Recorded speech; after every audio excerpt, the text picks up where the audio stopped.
Hello, and welcome to the Snide Show. I am your host, Cornelius, going solo today like my hero, Han. Let me just pull it up a little bit here and see if that does it. All right, how's that? All right. Let's see, got a couple of things here for you today.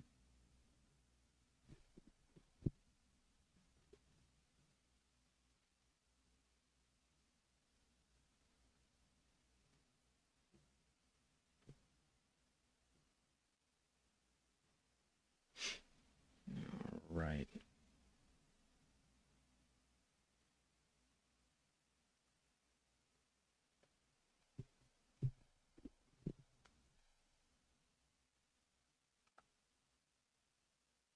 First on the docket today, I got a little bit of topical punch here for you.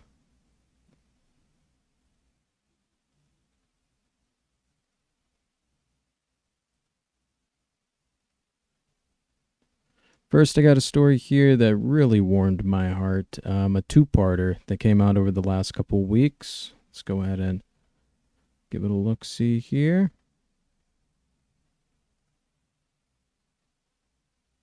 I promise we'll get to the mystery guest here halfway through the show. It's the first half, doing a little solo topical punch.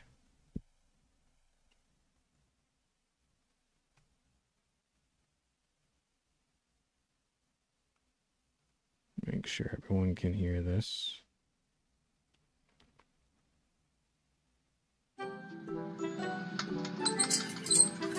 Take it to Woods! Take it to Woods! This looks heartwarming, but this isn't what I was talking Go to about. Woods. It's your breaks. Take it to Woods! Take it to Woods! Take it to Woods! Take it to Woods! Take it to Woods! Take it to Woods! I'm so excited! Man, Take these it to guys, Woods! they're Take biting it to off Woods! that one old I think it's time to go to Woods. begging Woods strips. Service Center, Remember begging since strips? 1957 Anyone? and for generations to Anyone come. else here According to a remember begging 2022 strips? report, there are about 216 people in the Roanoke Valley experiencing homelessness. That's why a Roanoke native returned to his hometown to build a solution. 10 News reporter Alexis Davila gives us a look inside a new shelter built to withstand different seasons, but with a homey touch. It may look like a small shed from the outside, but inside lies a new opportunity to get one more person off the streets. With windows, lights, and solar panels installed, Brandon Brando designed an 8 feet by 4 feet shelter. We don't want them to feel like they have to keep moving or that they're going to be pushed off or pushed away or told to leave. We want them to really feel like this is home sweet home. Brando thought of everything for this place. We're talking about insulation, a fan, even a coffee maker to a little bit more homey, and also locks on the door here to keep all of her belongings safe and sound. Hell So yeah. she doesn't have to take everything with her every time she moves. The home was created for Dawn, a woman Tiffany Helm found on Williamson Road 3 months ago.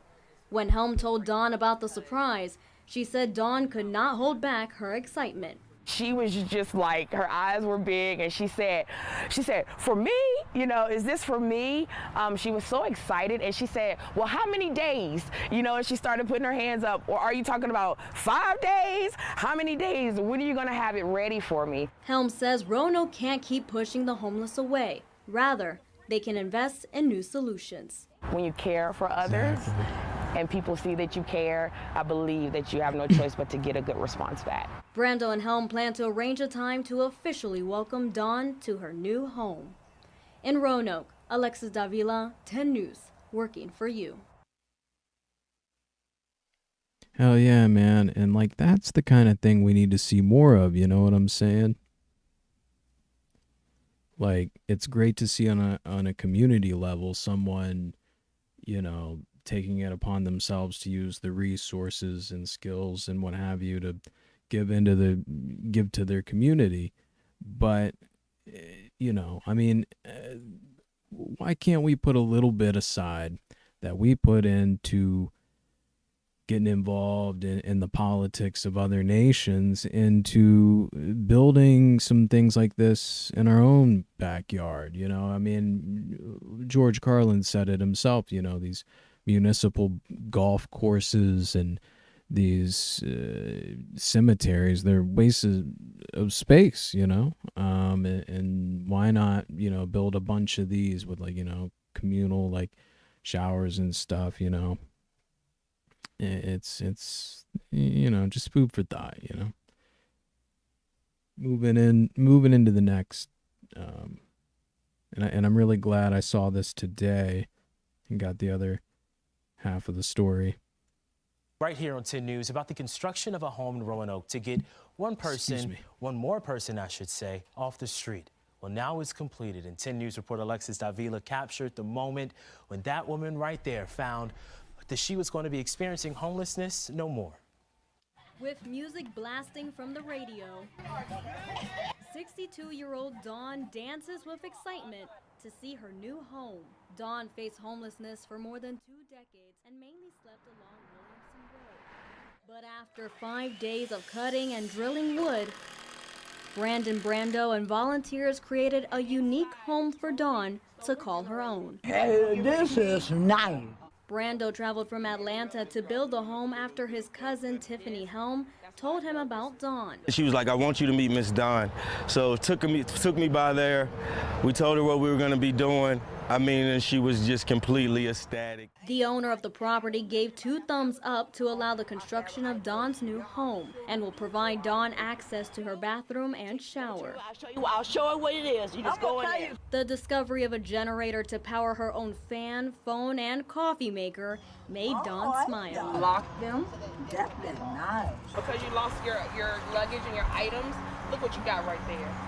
And it's filled with some new items that are just for you. Yeah. Items like clothes, slippers, and toiletries. Very warm, but also there's some places I do. As Dawn sits on the edge of the door frame, she calls it perfect. Just enough for you. Not too much, not too little. Just enough. We hope to see a great change in how she moves, how she walks, how she even talks. In Roanoke, Alexis Davila, 10 News, working for you. Usually bras fit small-chested women like this. Hey-o. Yapping. All right, the next story here. You know, I've been keeping up. You know, I'm not a gambler myself, but I do think it's, you know, an interesting prospect to have, you know, as a proponent of vices and as a proponent of, you know, certain measures like that relax social laws. I think this is an interesting prospect, both socially but also economically. And I thought for sure Danville was going to get there first with Caesars, but looks like Bristol actually got there first. So let's take a look at this from WDBJ. It was a big day in Bristol, Virginia, where the state's first full-service casino opened its doors. WDBJ 7's Joe DeShiel was there for that grand opening this morning and is live in Bristol tonight. So, Joe, there are other casinos moving forward throughout the state, including one in Danville. How did Bristol get a jump on the competition? Well, Kate, the new Bristol Casino is located in the old Bristol Mall. It's a temporary operation until the permanent Hard Rock Casino and Hotel can be constructed on this site in a couple of years. And while it's billed as the future home of Hard Rock, there is still plenty to entice visitors right now. As they say in the casino business, let the games begin. The line wrapped around the building when the doors opened 90 minutes earlier than advertised. We had to come and save my sister from spending all her money and spend all his. We met people from Christiansburg and Wythe County and from across the state line in Tennessee. We really wanted to be here because we want to support it, because we need this in this community. It's brought a lot of jobs. What they found when they made it inside were 870 slot machines, 21 table games, and some of the music memorabilia that will populate the permanent Hard Rock Hotel and Casino here. We didn't want to just open a warehouse with a bunch of slot machines. This is a first-class facility. I've mentioned to a lot of people that this is a property I'm very proud to be leading, and it's just a temporary, so I can't wait to show you what is coming in 2024. Casino officials received their license from the Virginia Lottery and thanked lawmakers who supported the legislation that made it possible. And as they opened with 600 team members, they promised those numbers will grow. And I know this isn't a Hard Rock, it's a Bristol Casino, but everything is leading down that path to a Hard Rock hotel and casino, which is going to provide more jobs, more housing, and more food on the tables and more clothes on your children's back for many years to come. Now, casino officials were also asked about concerns in the community.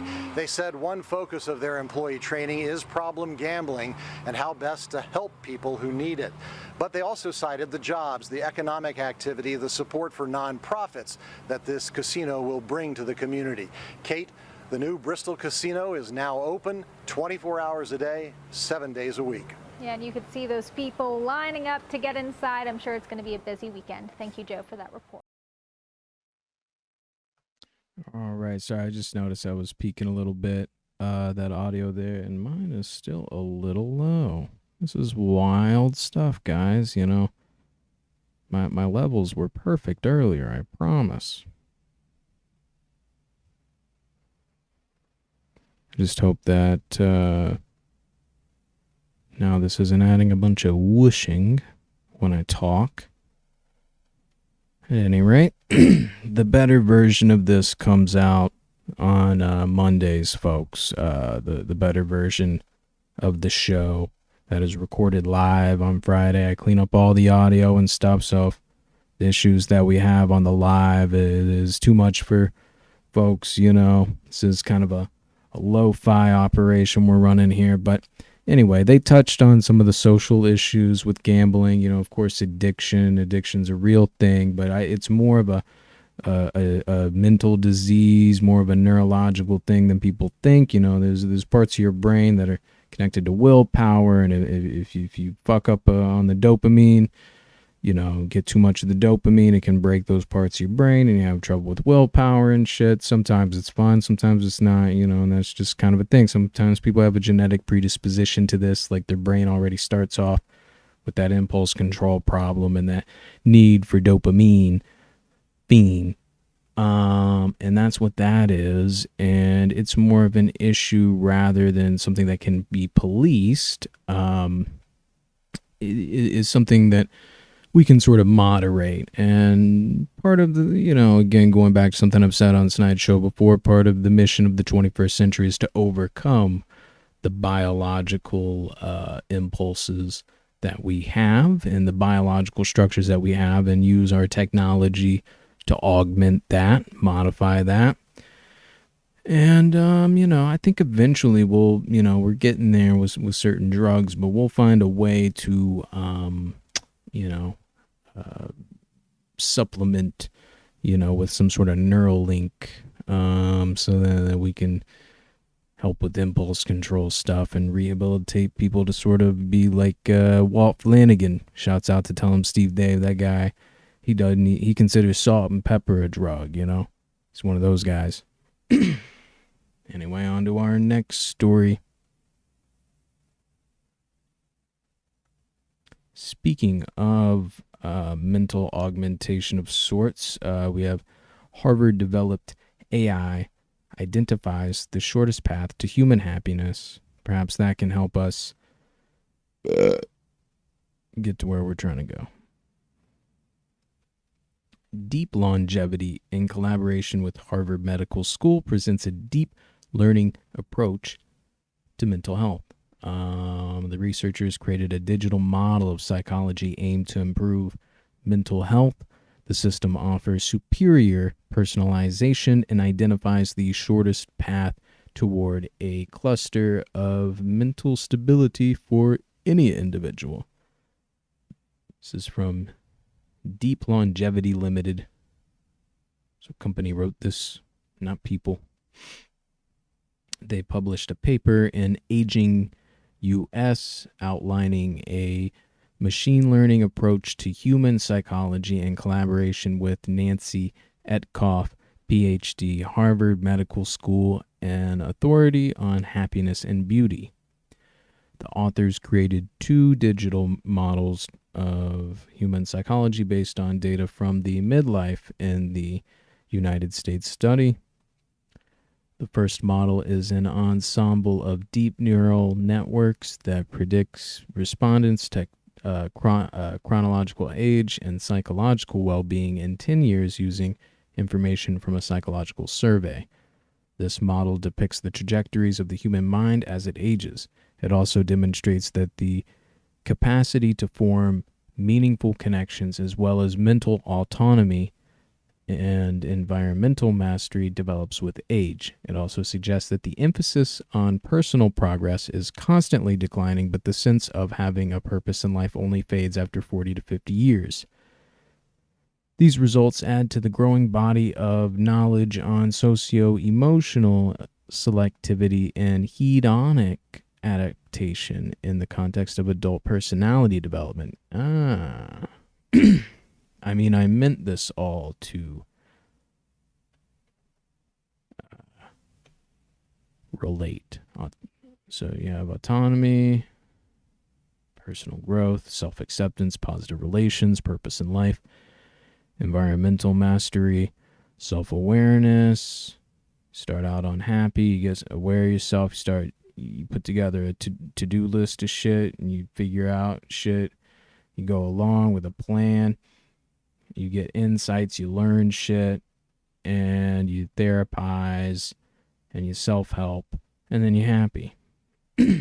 I mean, I believe that. I mean, any fucking self-help shit you see out there, that's what they're telling you, right? You know?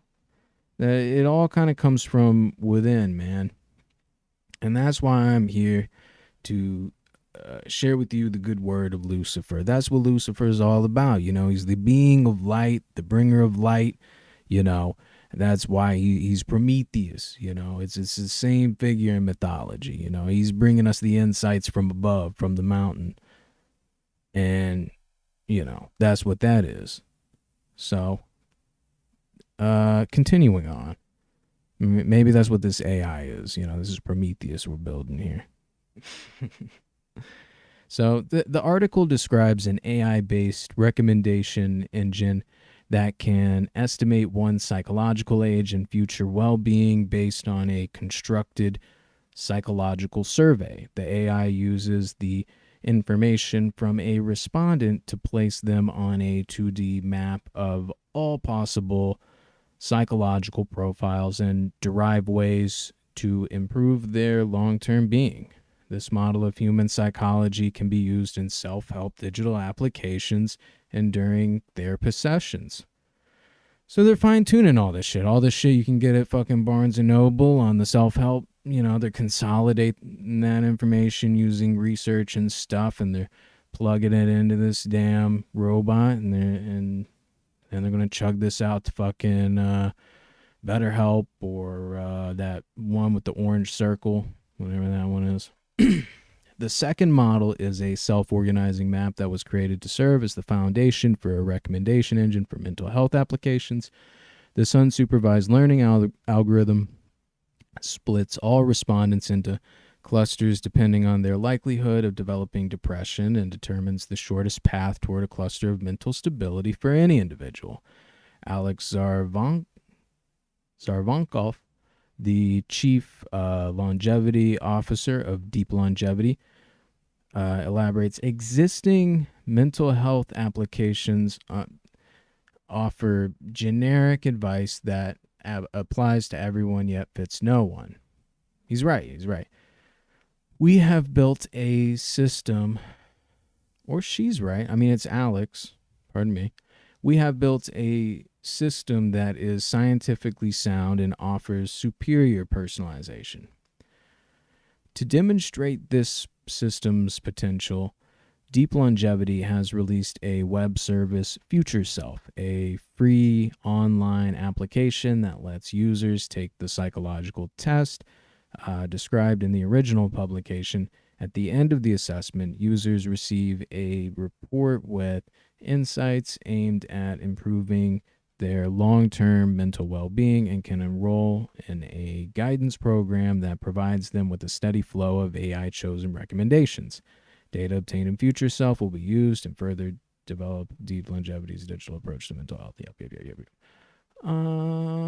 Do we watch the video? Yeah, let's go and watch it. 2:56.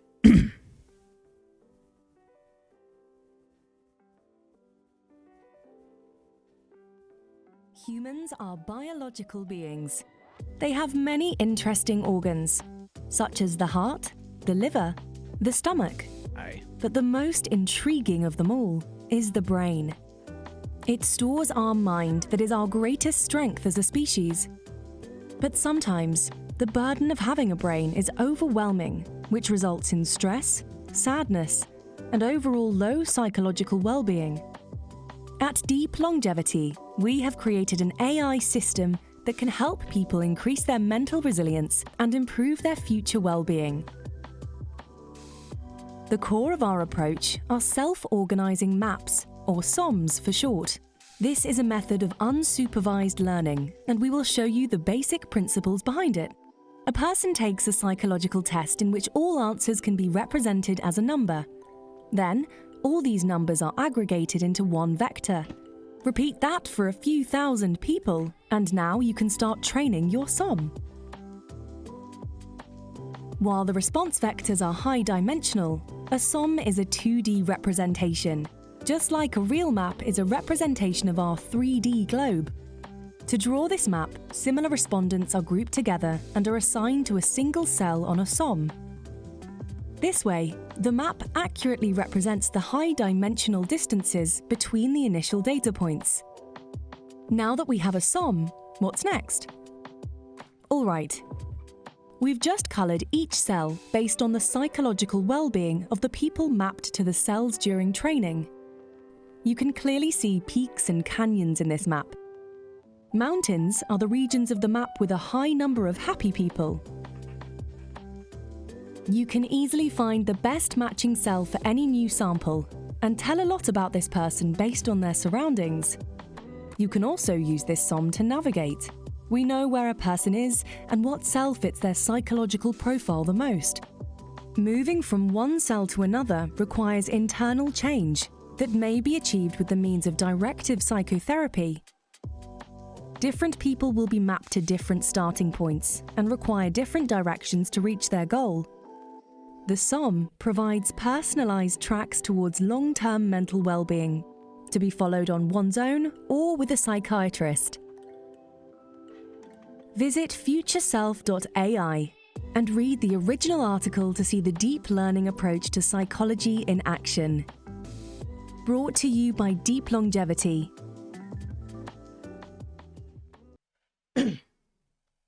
All right. Well, yeah. I mean that's along the lines of what I was thinking, but it's more like they've really broken it down, like they said, into these data points, which I just find fascinating. And of course it comes out of Harvard, and some of their third-party companies that are probably from the same fraternity that they were thinking this out while they were reading deep cut fucking sci-fi novels at the time. Whatever, there's a joke there.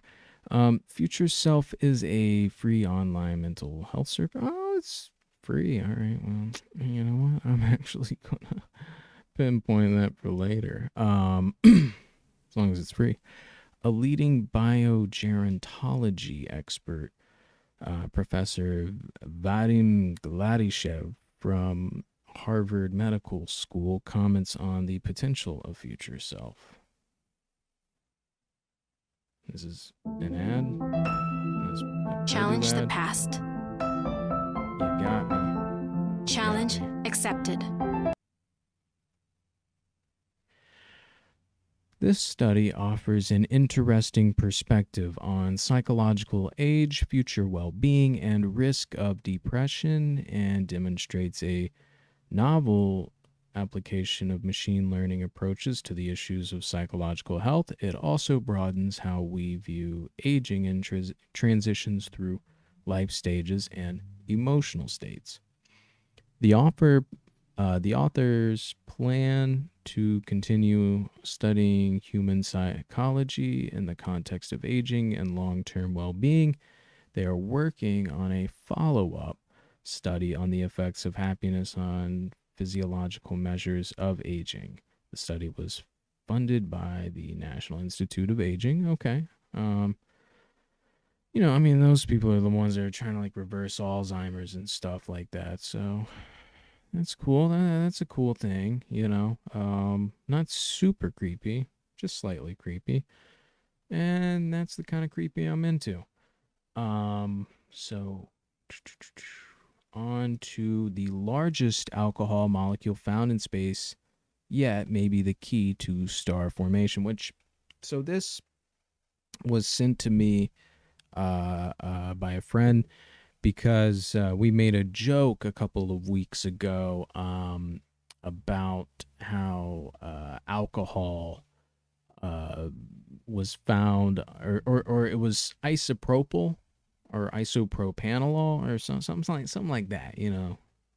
Propanol is like a fucking psych med or something. I don't know, but it was isopropylene. Maybe that. Iso something. It had something to do with alcohol, and we made a joke about hand sanitizer in space or something like that.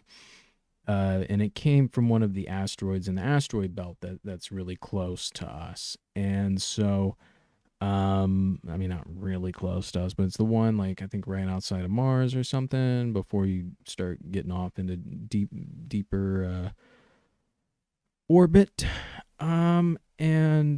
So it seems like this is like a thing. There's alcohol up in space, says David Neild of Science Alert.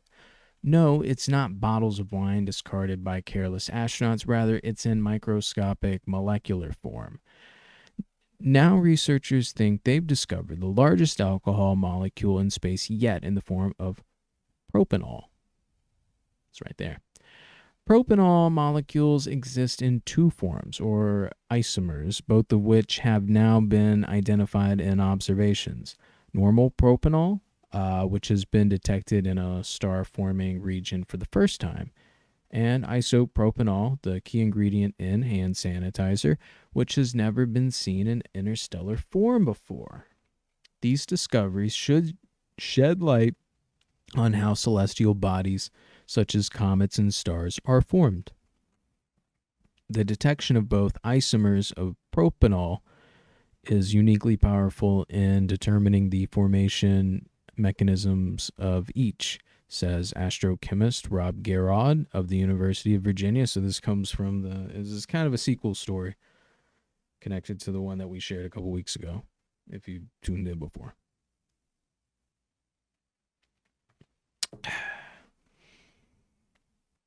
Because they resemble each other so much, they behave physically in very similar ways, meaning that the two molecules should be present in the same place at the same time.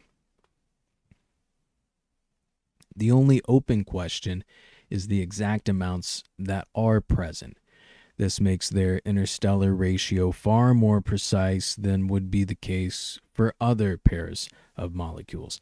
It also means that the chemical network can be tuned much more carefully to determine the mechanisms by which they form.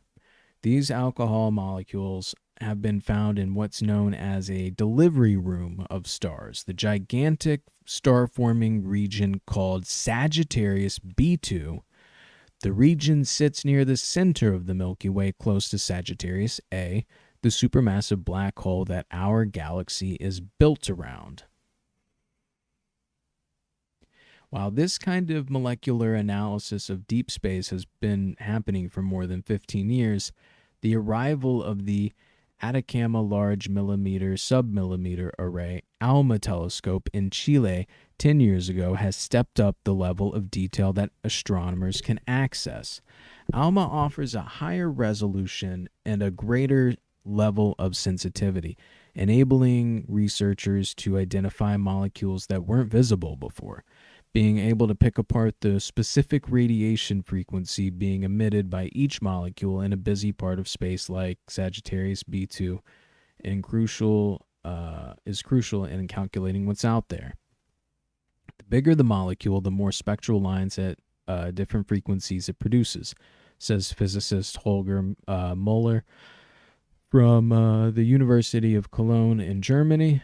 In a source like Sagittarius B2, there are so many molecules contributing to the observed radiation that their spectra overlap, and it is difficult to disentangle their fingerprints and identify them individually.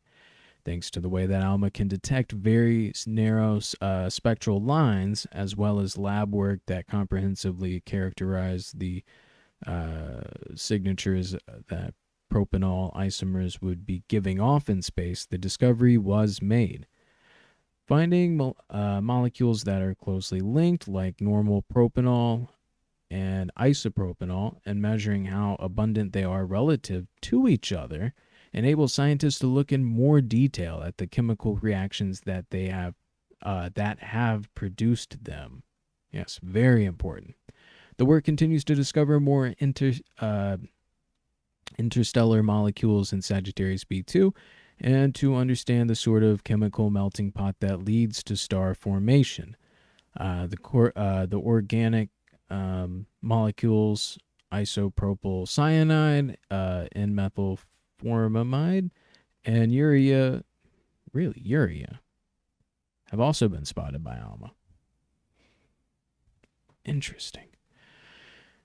There are still many unidentified spectral lines in the ALMA spectrum of Sagittarius B2, which means that still a lot of work is left to decipher its chemical composition, says astronomer Carl Munten from the Max Planck Institute for Radio Astronomy in Germany, which we brought up before. In the near future, the expansion of the ALMA instrumentation down to lower frequencies will likely help us reduce the spectral confusion even further and possibly allow the identification of additional organic molecules in the spectacular source. Yeah. I mean, it is just wild. Like why are they finding these chemical compositions? Like, what could lead to things that happen on Earth that seem so organic? I mean, alcohol we get from fucking fermentation and shit. And urea, I mean, if that's the same fucking urea, I mean, obviously, as its namesake, you could imagine where we mainly see that. So it's just interesting, and not to say it's like there's some organic processes that are causing these things. It's just freak astronomy, astrochemistry, and something even more attention grabbing. Something's glowing at the galactic core, and we could be closer to solving the mystery. From Mike McRae at Science Alert. Relatively older story from a couple months ago. Something deep in the Milky Way. Galaxy is glowing with gamma radiation. Oh my God, is it the Hulk? And nobody can figure out for sure what it might be. Colliding dark matter has been proposed, ruled out, and then tentatively reconsidered.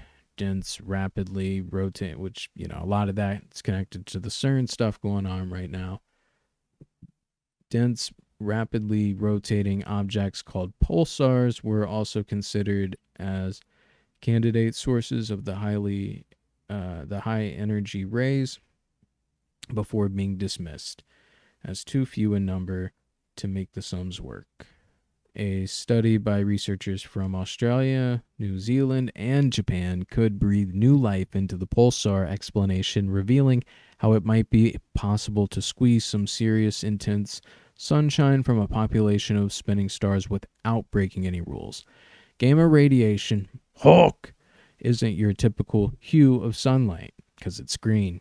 It requires some of the universe's most energetic processes to produce. We're talking black holes colliding, matter being whipped towards light speed, antimatter combining with matter kinds of processes. Of course, the center of the Milky Way has all of these things in spades. So when we gaze into the heavens and consider all of the crashing bits of matter, spiraling black holes, whizzing pulsars, and other astrophysical processes, we'd expect to see a healthy gamma glow. But when researchers used NASA's Fermi telescope to measure the intense shine within the heart of our galaxy about 10 years ago, they found there was more of this high-energy light than they could account for, what's known as the galactic center excess. One exciting possibility involves unseen bits of matter bumping together in the night. These weakly interacting massive particles, a hypothetical category of dark matter commonly described as WIMPs, would cancel each other out as they smush together, leaving nothing but radiation to mark their presence. It's a fun explanation to consider, but is also light on evidence. The nature of dark matter is entirely unknown, so any potential clues garner a lot of excitement, says astrophysicist Roland Crocker from the Australian National University. But our results point to another important source of gamma ray production. The source is the millisecond pulsar. To make one, take a star much bigger than our own and let its fires die down. It will eventually collapse into a dense ball not much wider than a city, where its atoms packed together so tightly, many of its protons are slowly baked into neutrons. This process generates super strong magnetic fields that channel incoming particles into fast-flowing streams glowing with radiation. Since the object is rotating, these streams swivel around from the star's poles like the universe's biggest lighthouse beacons, so it appears to pulse with energy. Pulsing stars that spin hundreds of times a second are known as millisecond pulsars, and we know a lot about the conditions under which they're likely to form. Do we, though? I feel like this is some real deep, I'm like, something's glowing at the center of the galaxy. What are you talking about? Was it Stranger Things? Scientists have previously detected gamma ray emissions from individual millisecond pulsars in the neighborhood of the solar system, so we know these objects emit gamma rays, and we know we need to back off the science stories for the algorithm a little bit. I think our guest is at the door. We'll be back in just a moment.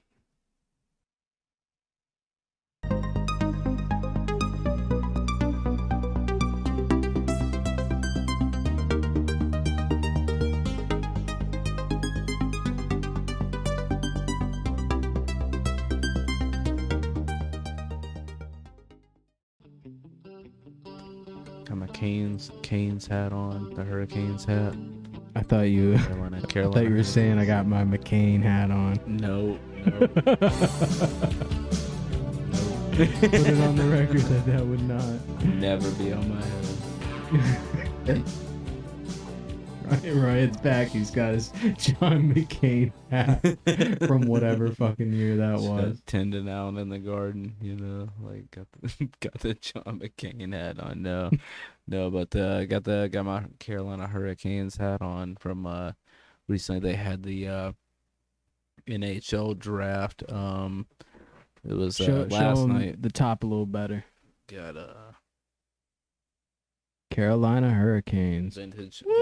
Vintage hockey, but the last two that's dope. Thursday night and Friday night they had round 1 through 7, so hopefully good prospects coming in. Hell yeah, man. My brother Corey here poured some is this the salted caramel whiskey? Yep. Salted caramel whiskey from Gatlinburg, Tennessee. Yes. Fucking Old Smoky Shinery. Shouts out, man. Absolutely. We recently took a trip down there with Ma. She had a little merge, which was nice. Congratulations, Mom. Congratulations, Ma. Absolutely. If you're watching this. Photos will be on the Facebook for anyone who wants to check it out. Absolutely. Yeah, if you want to get all personal with the Snide family. Absolutely. And then, so I felt this was very fitting, right? Absolutely. For today's theme. Get alcoholic. So today we got alcoholic beverages, which this could be, one of, a start to a couple of episodes, because, there's so many different options, for alcoholic beverages. So this one is just kind of a broad spectrum, overview of just the 5, and we're gonna do count down from 5 up, and as always, no particular order today. But there might be a little bit of an order to mine, but not specifically 5 to 1. I can easily say my number 1 is my all-time favorite of them all. So so we're gonna go on ahead and start with. Did you want to start first off of your 5? Absolutely, and that'll give me a little more time to think of my number 1. Absolutely, yeah. I'm gonna start with my go-to. Since I discovered that not all beers were made the same, and you weren't always expecting the same quality and the same taste, a standard go-to I always know is going to be good is cider, apple cider. Cider, apple cider. Okay, so you're saying cider as your number 5?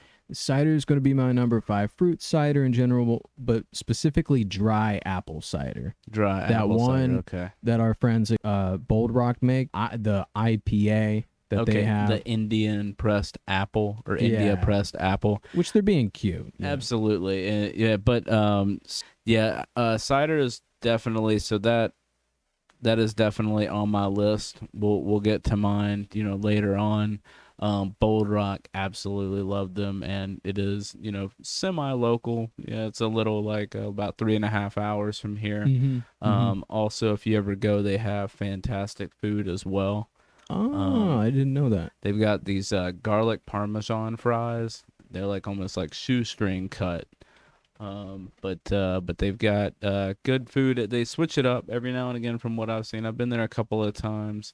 They've also got a couple of they got a tap room and a whole nother distillery down in North Carolina as well. The closest one to us here in New River Valley is the Nelliesford, Virginia distillery. That's the one I've been to a couple of times. Yeah, it looks like you can even get curbside. That'd be kind of whack, but you can do it. I mean, they do get kind of busy, but it's cool if you go there. You can actually walk, not necessarily in the same room, but you can see it being made and bottled at the same time. So you can walk around and munch and get a little show with your food there. Absolutely. Well, they've got outdoor seating. They've got plenty of space as well, and they've also recently got into the cocktail game.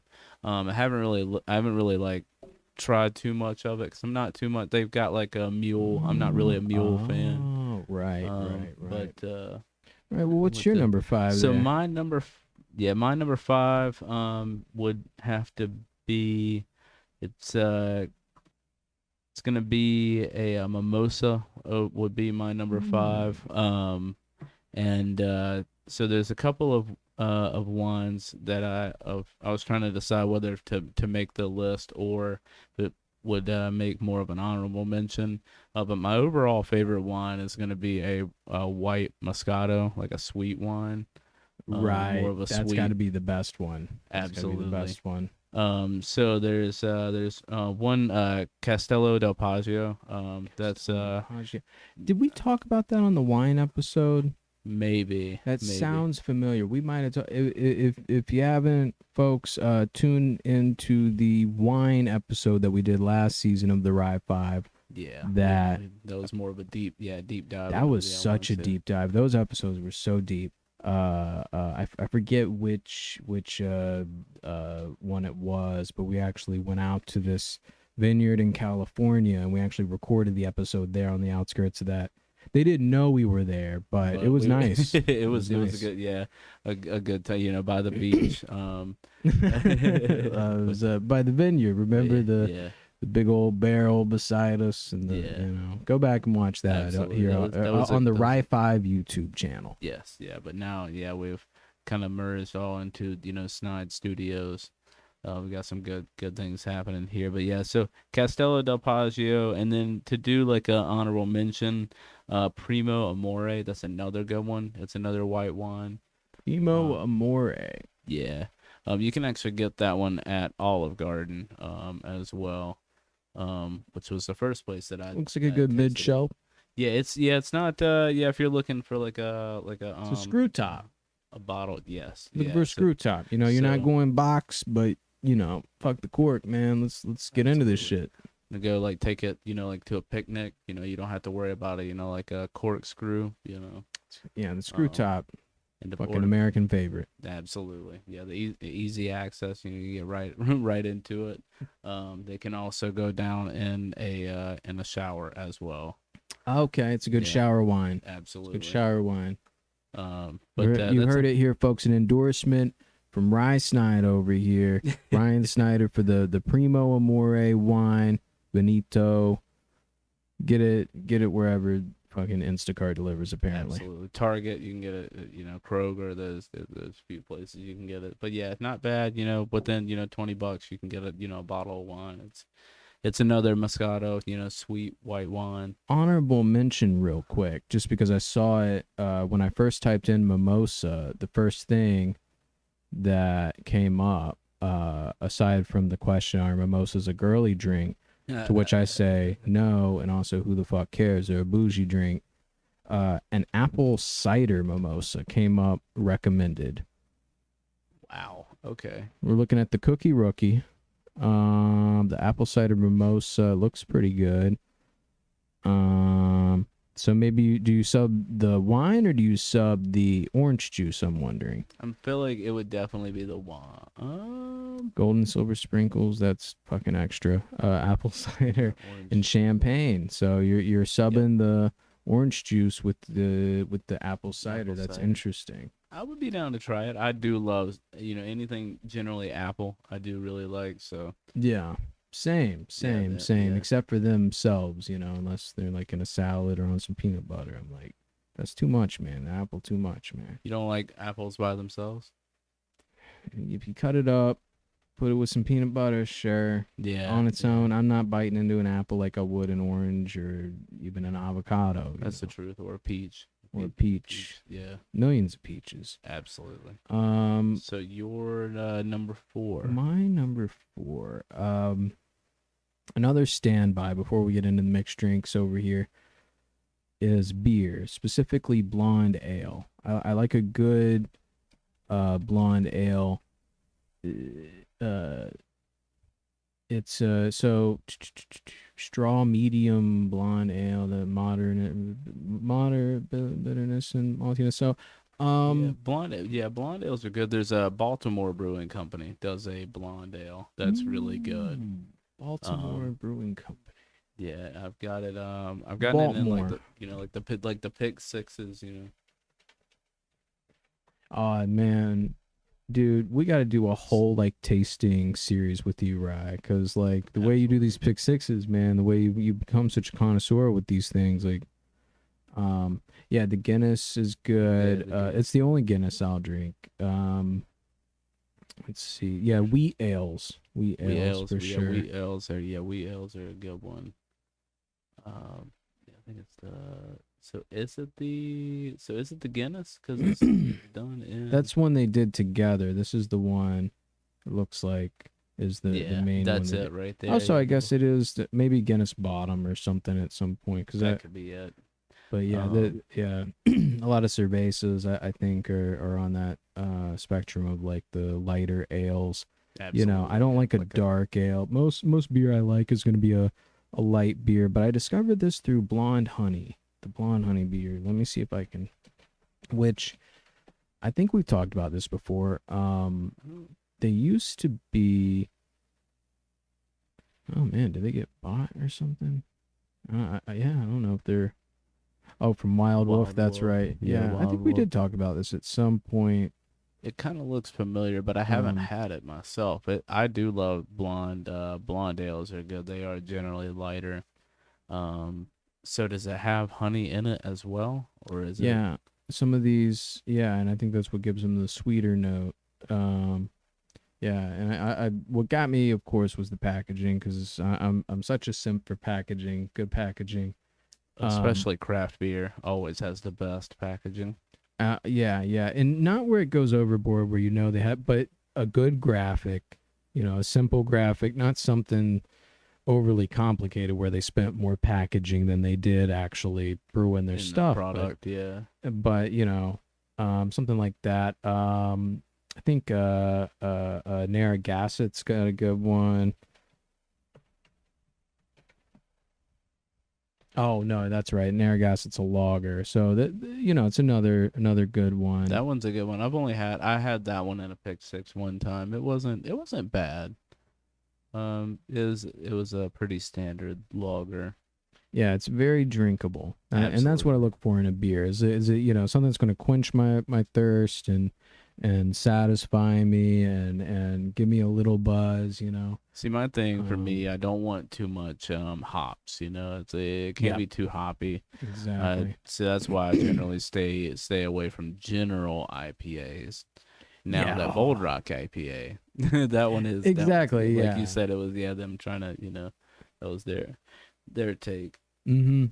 And so this is another one. Cream ale is another like really light beer that I like. That sounds good. The Genesee, I discovered this up in New York, and this for me was some simulation evidence, because I had never seen this beer before on the counter. And being at one time, a 20-something alcoholic who, what am I going to get the most of for the least amount of money?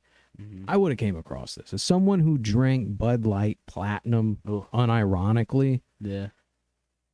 Pabst Blue Ribbon unironically. Did you ever go as low as Rolling Rock?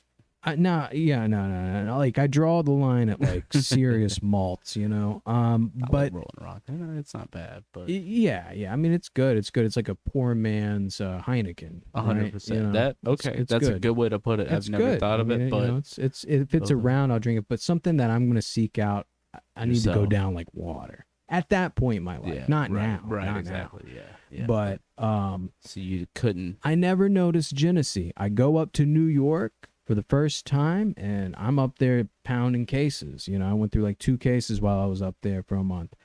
And I come back, they're all over the place. You're so right. I'm not even kidding. Yeah, I remember you coming back from the trip. I'm like, you check out this beer. Yeah. I took pictures because I was like, you talked about how ordering novel. it. You talked about maybe ordering it, and having it shipped in, and then like within a couple of months, you're and like, it's there. wow, like it was bananas to me, and it was kind of one of those things where I'm like, there's some simulation evidence in my own, not it's not Mandela, but it is that not affirmation. What do they call it when you call upon something to come into your life? You're speaking it into existence.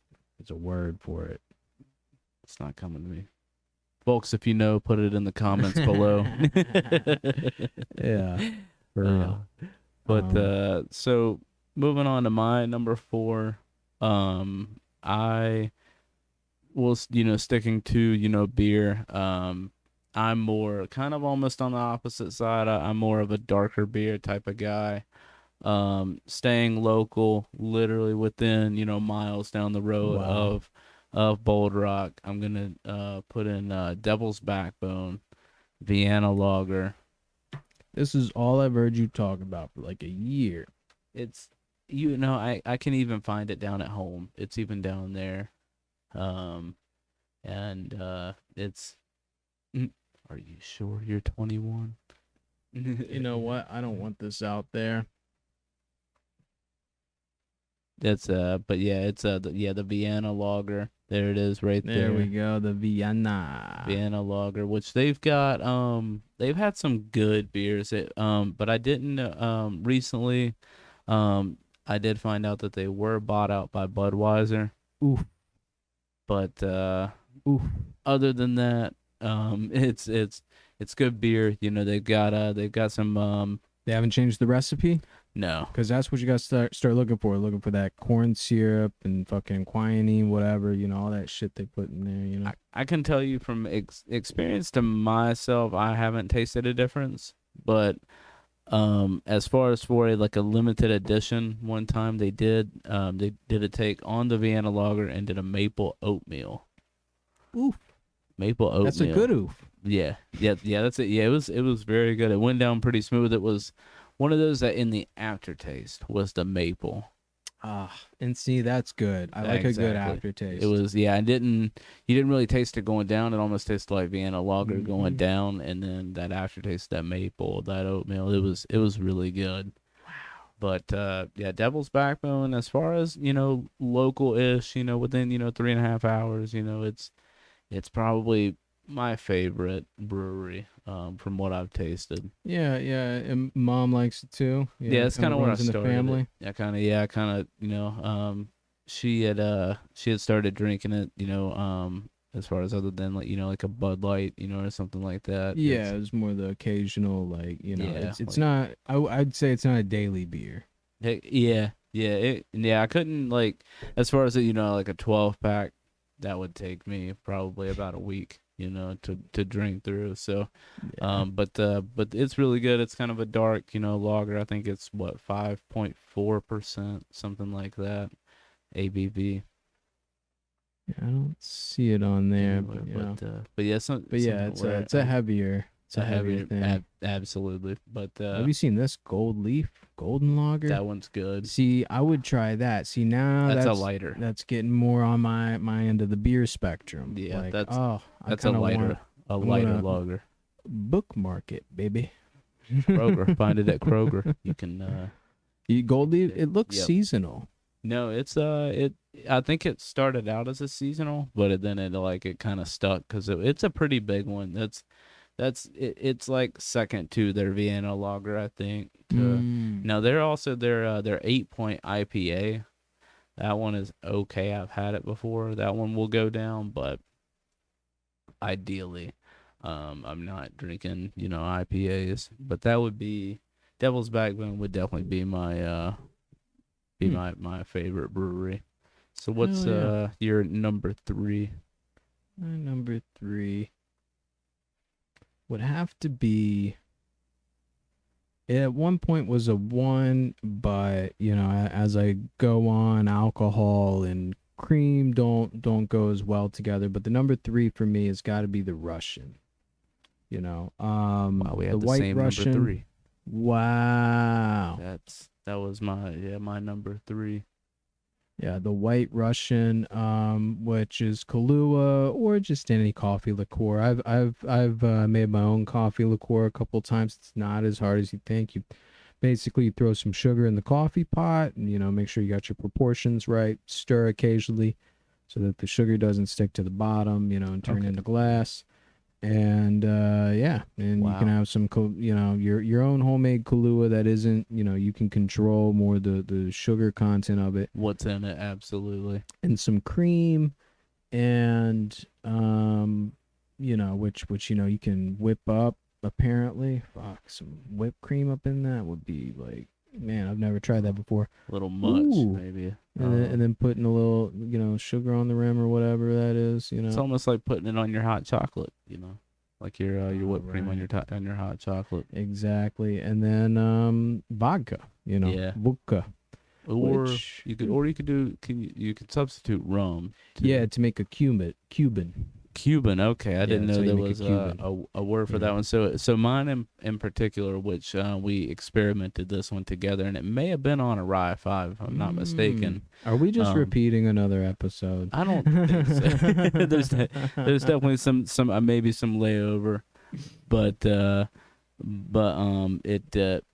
Bailey's. Put Bailey's creamy. Yeah. Creamy. The cream in it, substitute the Baileys. Baileys, like an Irish communist or something. I don't know. So add that with maybe the rum. It would maybe work. Oh my with God, you're really connecting the globe at that point. Absolutely. You've got a whole fucking multi-cell communist organization at that point. You got your Cuban, you got your Russian, Irish. you got your Irish. And they're all like. And here I am, connecting the other continent. Make sure the beans are from Arabia, man. You're really you're fucking with world politics at that point. Together. But yeah, it's pretty good, and there's a local bar that has probably the best White Russians that I've ever had. It's the Milk Parlor, down the road. And I still think it's crazy I haven't been there.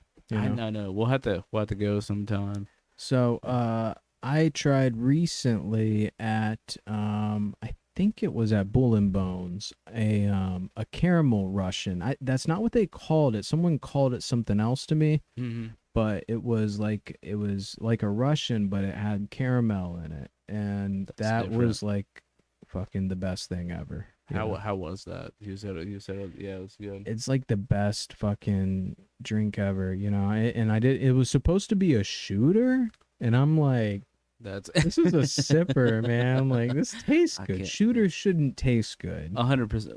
100%. They should be like, if they taste good, they should taste good in the way that, like, I don't know, not candy, because candy I want to enjoy, but like 100%, not, something that is going to just get through quickly. Go down, yeah, it's going to go down. Yeah, maybe a little more tastier than a shot, but not quite a mixed drink, But maybe that's just the alcoholic in me, because I got to a point with like Jello shots where I'm like, I savor a Jello shot, in which you're not necessarily supposed to, No. but lately I'd be,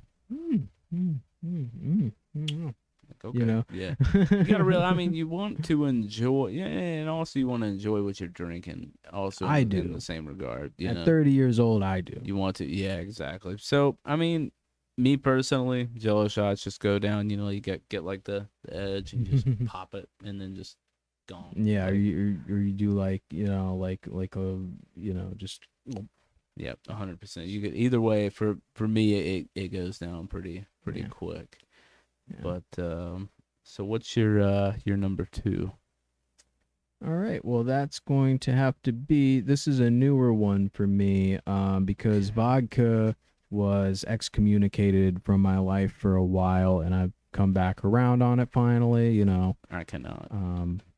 A vodka cranberry. It's very simple. It's a good daily drive, Whip it up real quick. Yeah, you get some ocean spray and some vodka, and I get creative with it, I'd be mixing different kinds of juice, of cranberry juice, and I usually do go for the Smirnoff, either triple distilled or actually I haven't had that in a couple years now that I mention it, because I switched over to Absolute, because I kind of became that's the way to do it. Absolute. It's one of the better, on lots of blind taste tests, it's usually up there with like number 3 or something, it's 100%, but it's still cheap, kind of like not quite like bare bones like Aristocrat, but not quite like Grey Goose. It's kind of in the middle. Yeah. But sometimes there have been blind taste tests where it does better than Grey Goose. Which I mean, you're paying for the name in a way. Like Grey Goose, it's like that premium. And it is cleaner. It is. Absolutely. These years probably Absolute is. I don't know it, but they probably are. Changing how they do things, but absolutely. Also their ties to the artist community are nice. I think I've talked about before on the Snide show where it's cool how they, with marketing, they partner with like indie artists and like, it's like giving them giving them like a shot, Yeah. And then the other one that's always very high in blind taste tests that I usually go for too, I'd rate maybe slightly higher than Absolute, even though again they compete in blind taste tests. But Tito's, that's pretty clean. Yeah, it's a pretty clean one. Very clean, yeah. And that's another pretty mid shelf, I would say. Yeah, absolutely. Yeah, higher mid shelf, but yeah, definitely mid shelf. And another one that's got a nice label, but it's very simple, just some. And you got that one, they got the bigger bottle with the little handle on the top. Yeah. And it's like it's got like the pretty like heavy, like the base. Mm-hmm. But it's Tito's isn't bad. I I can't drink vodka myself, but I normally Even in stick mixed drinks? And we'll get into that one. In some ways, I can do it in mixed drinks, but not like I couldn't like if somebody handed me a shot of vodka. There's no way I can't. No, I do like a probably. shot. Well, no. Now that I mention, if it's ice cold, I can sip it for like 5 minutes. I can't shoot it. Yeah. I can't shoot vodka like I could probably like some white rum. See, that's or even probably dark rum. You know, if it's good half shot, you know, I can put that down. it. Yeah. That's something I'd rather sip too. 100%. Yeah, especially if it's like real molasses, which we'll get to in a second. But I get creative with these. I with the fruits and the juices and the lime. I really blur the lines between drinks, which again we'll talk about here in a second. Yeah, I know that you do a good amount of like a bartending kind of just as far as dabble like, in mixology. Yeah, exactly. I dabble in Just, mixology. and a lot of experiments as well. With cooking and all that shit, but that's a wormhole for another day. So what's your number two? My number two, just kind of sticking to like the mixed drink. One that I've gotten, and it's at like a local restaurant here. It's a McAdoo's. They call it a Pirate's Potion, but I've also heard it referred to as like a hurricane drink. Excellent. So, I love this kind of stuff. This is the kind of stuff I play with in mixology. Yeah, so you get like 2 ounces of like coconut rum, like 3 ounces of OJ, another 3 ounces of like pineapple juice, and about a half ounce of like grenadine. Mix it all together. And the grenadine is a place where you can get really creative, because if you want more of the spirits taste, which again, you're an alcoholic like me, you're gonna want the spirit taste. But you'll do like something simpler, some simple syrup with maybe just a little, some bitters or something like that. But because it's much like the Long Island iced tea, it gets to this point where if you add so many elements, they balance each other. Yeah, they balance each other. When you add so many, and it's so like that's a sweeter, like a sweeter. See, this is the way to go, because grenadine's all right. Grenadine, which they go very conservative with. Exactly. The grenadine, because you can that one can overpower when you add too much of the like the liqueur into it. Absolutely. That's a mistake many people in their early 20s don't get. Which what they don't realize is the thing to do is scale back the liquor rather than going crazy with the liquor and then going crazy with the mixers too, because you're just going to give yourself a headache. Too much, exactly. Nobody really wants to wake up with a hangover, No, and kids out there, the trick is hydration. It's all about hydration. Gotta and balance it out. Doing with a bunch of sugar, a bunch of caffeine and stuff, doing a bunch of alcohol, you're not going to be staying hydrated. You're going to be making pee-pees. So this is the trick, man. Go light on the sweeteners. Go heavy on some fruit. Yeah, you exactly. got some natural add the fucking juice. Yeah, exactly. See that one, it just says 1 ounce of orange juice. I like to do like the do like 3 ounces. Like try to like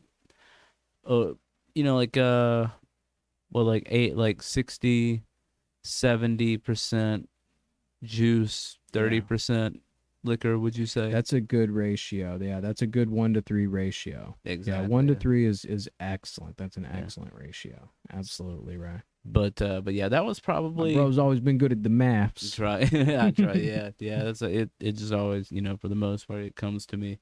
It's probably my favorite core subject in school is probably math. You had to like that, but history, science, probably math, but yeah. So the hurricane drink that was probably one of my first few cocktails that I got into, mixed drinks. Yeah, and I made something recent, which when you get into these what they call tiki drinks, which I beg of you to please look into tiki culture. Some of it's like some colonial type shit, so like just mad respect to everybody who has contributed to all the cultures. here in the West. But when you get into like the island drinks and shit, a lot of it gets kind of interchangeable. It's all about juices and liquors and stuff. And this reminds me a bit of I made recently the Mermaid Drink. Okay. Well, it was a mermaid mixed with a Hawaiian, and I think that's what I called it. It was like a Hawaiian mermaid or something like that. Okay. But it was a very simple. So they're almost kind of like a Mai Tai, similar thing. or It's what? almost like a Mai Tai, or was it?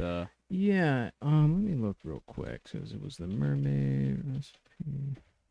Always, I do like, like the, was it blue? Did you make it blue? Yeah. Nice. You can do this thing that I did where you take the Midori and you layer it with the blue curacao, and it looks like a mermaid's tail. Which I did it in a blender, or not a blender. There was some blending, but I did it in a pitcher. So Okay. it wasn't as easy to enjoy in such a Mimic way. in one drink. Yeah, so I did. It was just regular rum.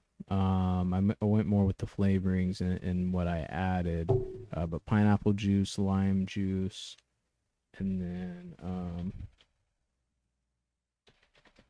Hawaiian pizza rolls, dude. My algorithm is getting dope. That actually sounds pretty good. Hawaiian You put a pizza little rolls. Hawaiian. You put a little bit of pineapple in there and a little bit of ham in there, a little bit of cheese, tomato sauce in those little rolls. That'd be good. That'd be I'm good. drooling, dog. All right. There's a Hawaiian drink recipe. It was a blue Hawaiian. That's right. So I kind of took these and put them together, which is what I do with a lot of experimentation. It's all about like Rye said, you keep the ratios the same and everything, 100%. but you mix and match the ingredients. And so yeah, I also added vodka. So it was vodka, light rum, blue curacao, pineapple, sweet and sour mix. So I kind of took these two and put them together. Not again keeping the ratios in mind. 100%. Yeah. It was tasty. That sounds good. Yeah. That yeah. sounds fantastic. And it's kind of it's on the same tip as this, except this also had, I think I did put orange juice in it now that I think about it. It should, yeah. I mean, I think it. I don't know. I will definitely take OJ over pineapple juice, but in that case, keeping orange, like, do you do the orange and the pineapple together? Like, and that for the most part that'll mask any of the liquor really. It's definitely my all-time favorite mixed drink.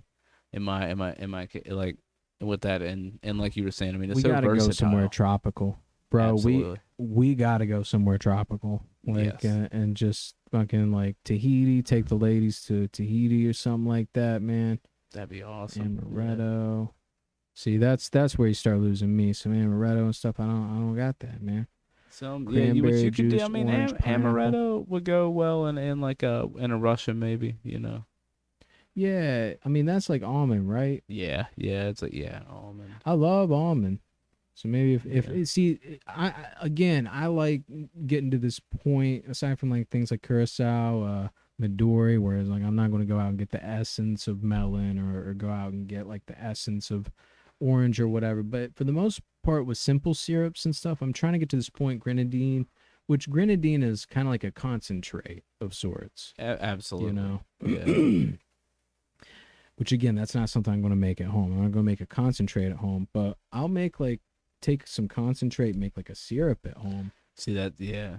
And that's, I don't know, get like, like the, I don't know, that gets the point across, Absolutely. And try to evoke some of these notes, again, you're keeping in mind the notes, try to keep it simple.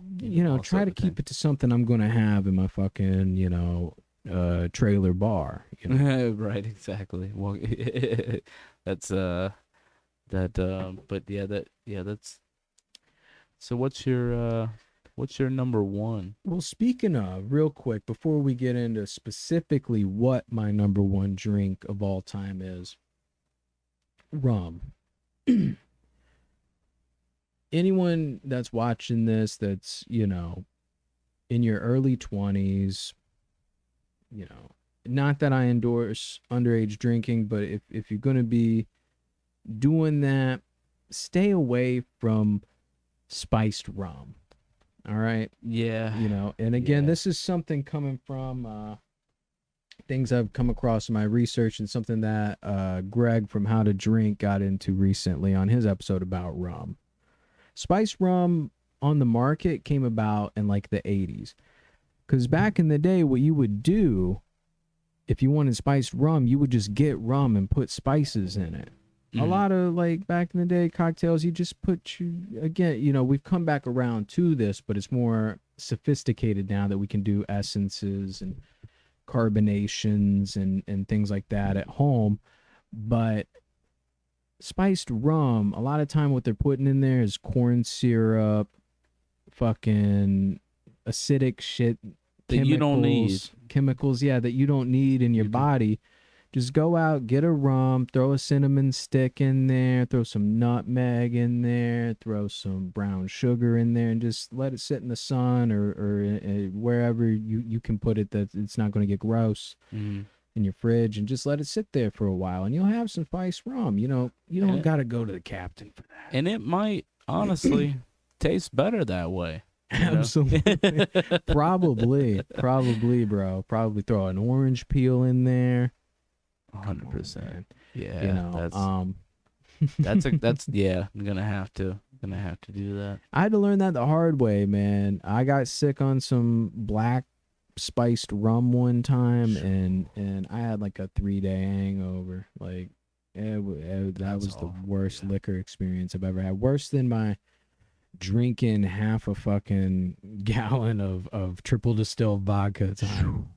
You know, that's I've had again early 20s shit. You know, 100%. I feel like we've all had, you know, those alcohols. You know, your Fireballs, your different. That's another one that's easier to make at home. I could see and that. again, it doesn't have the like corn a cinnamon syrup whiskey. You just take a regular whiskey, and throw a cinnamon stick in there. I mean, why not? Yeah, like you said, maybe some brown sugar, maybe a little bit of brown sugar. Exactly, and that's the thing too. You can control what you're putting in. Make your own, chart your own course. Be your own captain. You decide. So what's your and that's one? leading into my number one, which is old-fashioned rum and coke. Rum and coke. That's the OG, you know, easy, you know. Take my hat off for the rum and coke. That was my first, like, ever, like, kind of a mix that I can really remember trying. But that was before I, you know, found, like, something like the Hurricane, you know, more of a lighter, So I think that's funny how we're kind of the opposites. With beer, you like the lighter beer. I like darker beer. With the liquor, you like the darker liquor. I like the lighter liquor. Yeah, and again, just furthermore, spiced rum and dark rum, they're not the same thing. You know, there was a time in my life, and there's maybe some people like, oh wow, what an idiot, but I thought they were the same thing. It's just a different filtration, and the darker liquor has more of what's, you know, it's not as filtered, basically. It's not as distilled, so you get more of the barrel, you're getting more of the molasses, you're getting more of the sugar, you're getting more of just the essence of where it came from. Okay. Yeah. A light rum is just a funky vodka, basically. In a way, on your palate. That's a good way to put it. On your palate. That's a good way to put it. Which I like. I like it a little funky, you know. And you know, the flavored ones, it's good if you're mixing up some at home. But you know, get some coconut syrup that you would put like in your coffee. Throw that in your rum. You got some coconut rum. There you go. Throw that in some cola with a lime and some maraschino cherries with a little bit of that maraschino cherry syrup in there, a double shot of rum. You could do one light, one dark. You know, that's a good way to go. Yeah, mix it up. Again, I'm drooling, man. It's some good shit, dude. You got a Miami Cola. Okay, that's a name for it. That's a name for it. There you go.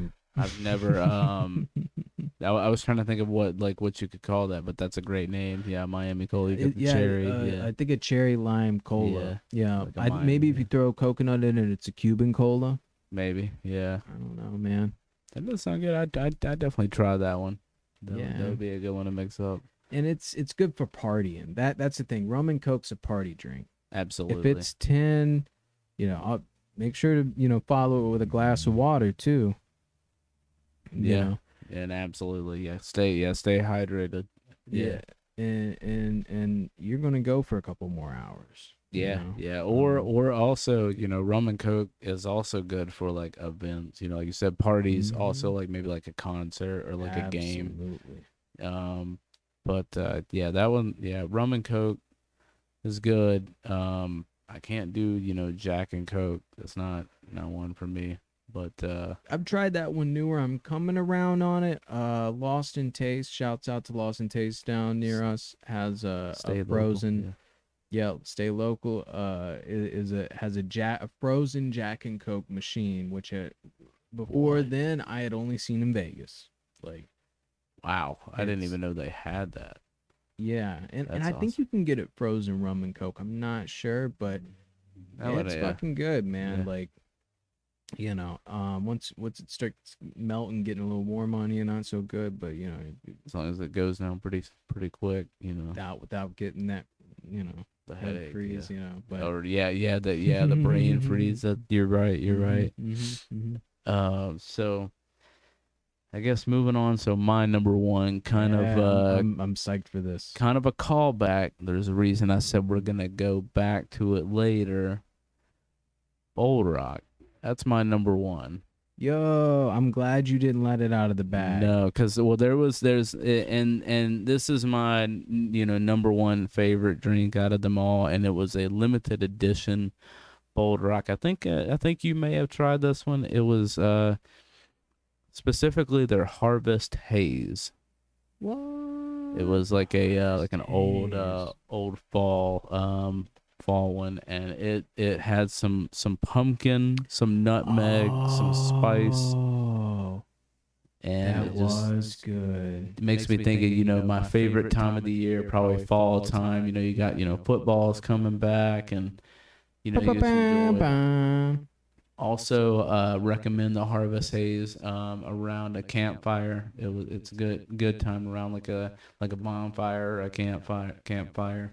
Absolutely. Yeah, I remember this. This was, man. If I had that now, I wonder what memories would come up. You know how that happens? You drink or you and it like smell makes you something and makes you think of like the nostalgia, the wave of nostalgia that you get hit with. Yeah.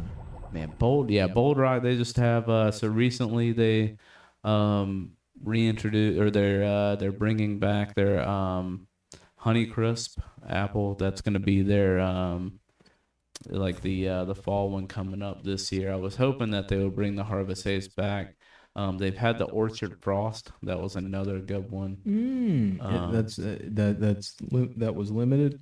Another limited edition. So this is the one that's coming back. This fall. The Honey Crisp is really good. It's one of my favorites. But nothing will beat that Harvest Haze. Honey Crisp might be my favorite because it is also my favorite apple. I love like Honey Crisp, but like apple juice. Yes, it's so good. Like the unfiltered. Oh yes. Absolutely. And I also saw. I'm not sure if you saw this. Were you aware of these? That they're getting into the soda game, I guess, or I don't know if it's supposed to be a soda. That's cocktails.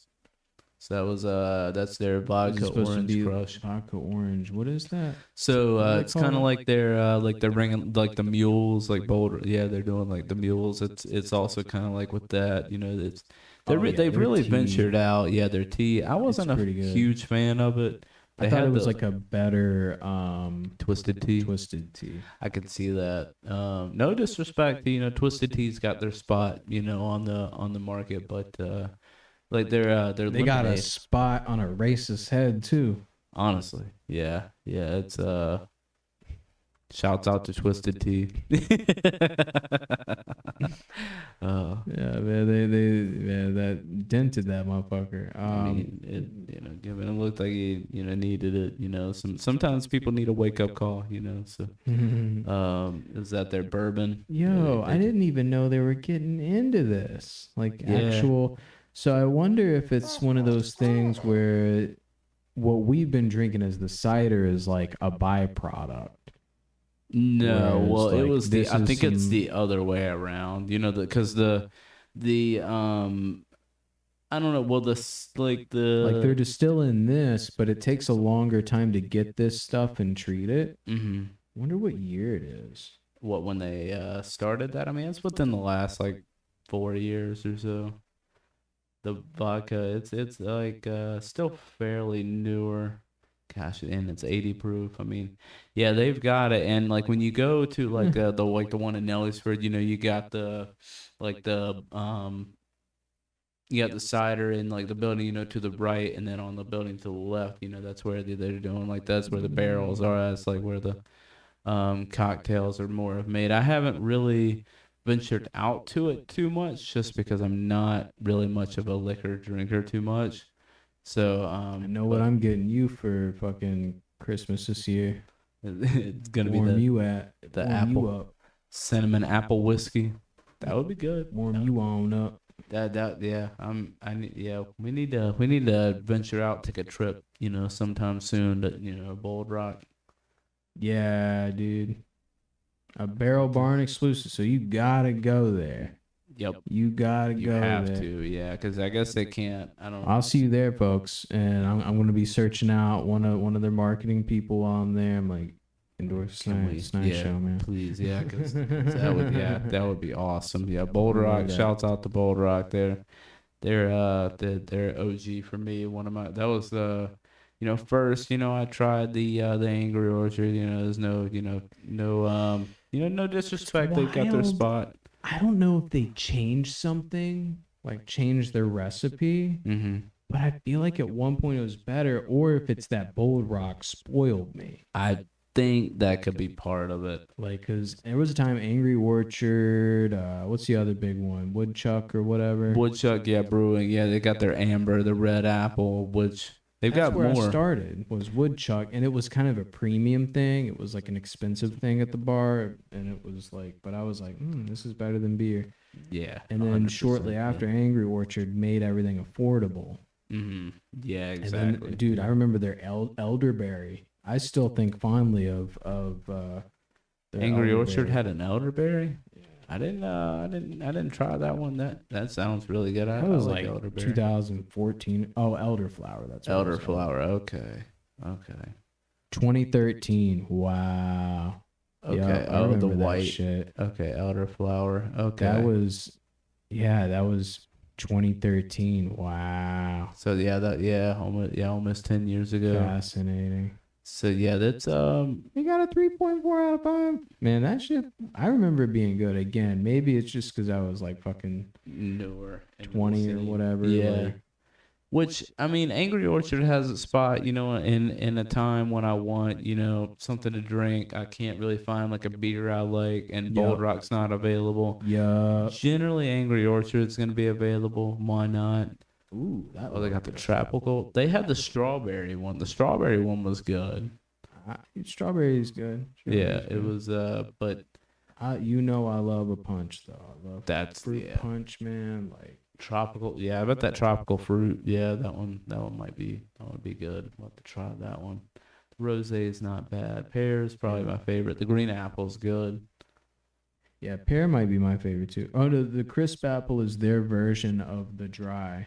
That's like their dry one. So the crisp apple's like my favorite. Yeah, it's the blend. Yeah, Peach mango. There's The that strawberry is the strawberry. only fruit one I've had too. The peach mango one's not bad. Unfiltered's I'm good. not too big of a fan of it, but Peach mango. Yeah, you can go one way or another. I mean, this mango is pretty good right here.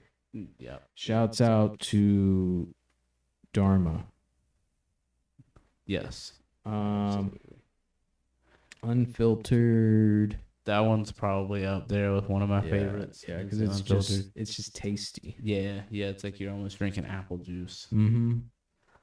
But ciders are all time probably for me. You know, it's not not quite beer, but once again, make sure stay hydrated because it can. I mean, ciders are a little heavier, got a little more sugar.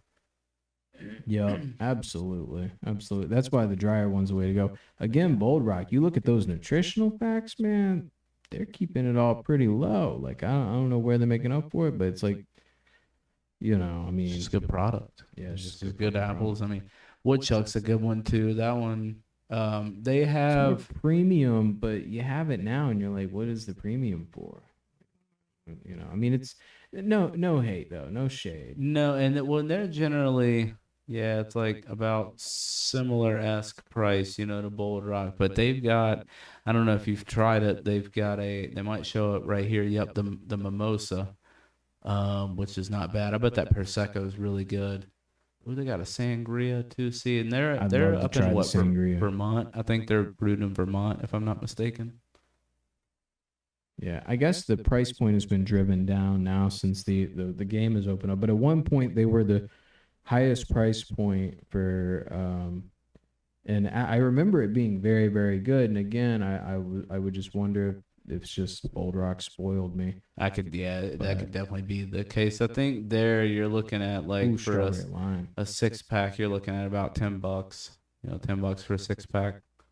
Yeah, because that $2.99 is probably a single. Yeah, that's a little more now, I guess, online. $14.99. But see, you should go the case route if you're going to do that. If you're going to get, but I wonder how much is in a case. It's what, 24? No, I mean that's got to be more than 24, I guess. For right, for 55. 55, yeah. Does it tell you what how many is within a case? See, that's crazy. It tells you. Yeah. But Woodchuck's not bad. It's got its spot. It's got its spot. Absolutely. So I guess that's the 5 there. All right there, brother. All right. Well, thanks everybody for joining us today on the Rye 5. If everybody would add your 5 below, I always like to see what see what everybody else is drinking. Get some new ideas, some new drinks. But make sure to like and subscribe our Snide Studios channel here. Find us on all your favorite social medias. Is there anything you want to add or anything? Just check out all the. Yeah, I think you got it all, brother. All right. Well, most of all, important, stay snide, but stay rye.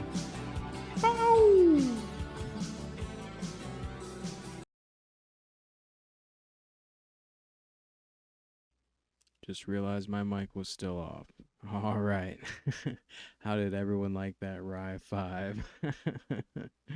It was a good one. Yeah, like you said, don't forget to post below your 5 top alcoholic beverages. Still sipping on that caramel whiskey here, if it isn't already apparent. Having a good chill weekend. Anyway, so yeah, today we have Nefex, Never Give Up, the RFP release. This is the release that they put out for promotion purposes. Anyone could take and put in their thing, but I'll also put in the link to the download below just in case you are interested. All right. Moving on to the stage.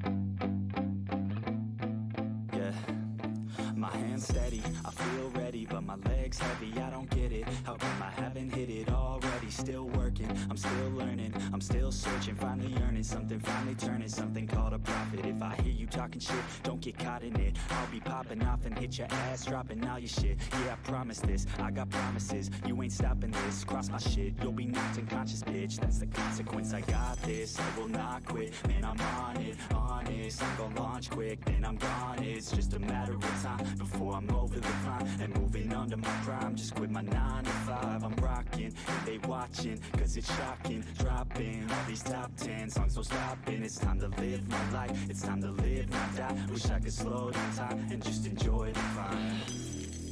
And I'm the one to get it, bro. I swear to God I get it, bro. So don't just let me get it. Yeah, let's go. I'm gonna get it, yeah. Yeah, I'm the one to get it, bro. I swear to God I'll get it, bro. Hey, I ain't never giving up. Said I never give up. I got this, man, I got it. I will not quit, I'm on it. Never rock it. Got the block lit, I'm toxic. Spitting logic, make them nauseous. Honest, can I stop this? Never cautious, drop it. I'm the hardest. Knock, knock, bitch, watch it. I'm the fucking king of rock, bitch. Poppin', spitting hot shit. I'm dropping, chronic. I think I'm motherfucking lost it. Making back, matter of fact, making racks where it's at. Have my back to the mat, not an act, that's a fact. We attack in a back, no react, no react. Think I'm black, off the set. While I rap, not the step. Throw a jab, give a crap. We're advanced, I'm the man. Got a plan better than most brands. Goddamn, I'm a rhyme till I die. Never lie, that's a lie. I don't try, I defy. Yes and not that I'm right, yeah.